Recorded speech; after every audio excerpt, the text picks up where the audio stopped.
చేయడం అలా చేశారు, చాలా మంది ఆక్రదనలు, ఇంట్లో బట్టలు తీసుకోవడానికి కూడా అవకాశం లేకుండా కూర్చొని ఇటువంటి ఒక విమర్శలు ప్రభుత్వం ఫేస్ చేయడం ఉంది. డెఫినెట్ గా ఉంది. ఇంప్లిమెంట్ చేసేటప్పుడు వార్ జరిగినప్పుడు అందరు సైనికులే చచ్చిపోరు. యుద్ధం జరిగినప్పుడు కొంతమంది అమాయకులు కూడా చచ్చిపోతారు. అట్లని ఎవరు యుద్ధం ఆపరు. బాంబు వేయకుండా ఇటు సివిలియన్ ఉన్నాడా, ఇటు సైన్యం ఉందా, ఇది చూస్తారా. యుద్ధం జరిగినప్పుడు యుద్ధం అనేది యుద్ధ నీతి అట్లాంటిది. నెలల కొద్ది, సంవత్సరాల కొద్ది మేము స్పష్టంగా చెప్తున్నాం. ఇక్కడ ఆక్రమించుకున్నారు, నోటీసులు ఇస్తున్నాం, సంస్కరణ యుద్ధం అవుతుందా?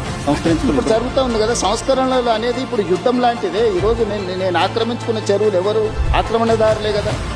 నేను వెళ్ళి ఒక కాలనీ జూబ్లీహిల్స్ డిమాలిష్ చేసి నేనేం చెరువు కడతా అంటలేనే. దుర్గం చెరువును ఆక్రమించుకుంటే అవి తొలగిస్తున్నా. కానీ ఏది నా కోసం చేస్తలేను, నా ఇంటి కోసం చేస్తాను. నేను ఈ సమాజం కోసం, భవిష్యత్ తరాల కోసం చేసిన కొన్ని తిట్లైనా నేను భరిస్తాను.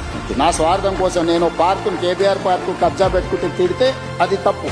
లేకపోతే రోడ్డును ఆక్రమించి నేను ఏదన్నా సొంతాన్ని చేసుకుంటే అది తప్పు. లేకపోతే పలానా గవర్నమెంట్ ల్యాండ్ ఆక్రమించి నా మిత్రుడికి ఎవరికైనా బదిలీ చేస్తే నా తప్పు. నేను చేస్తున్నది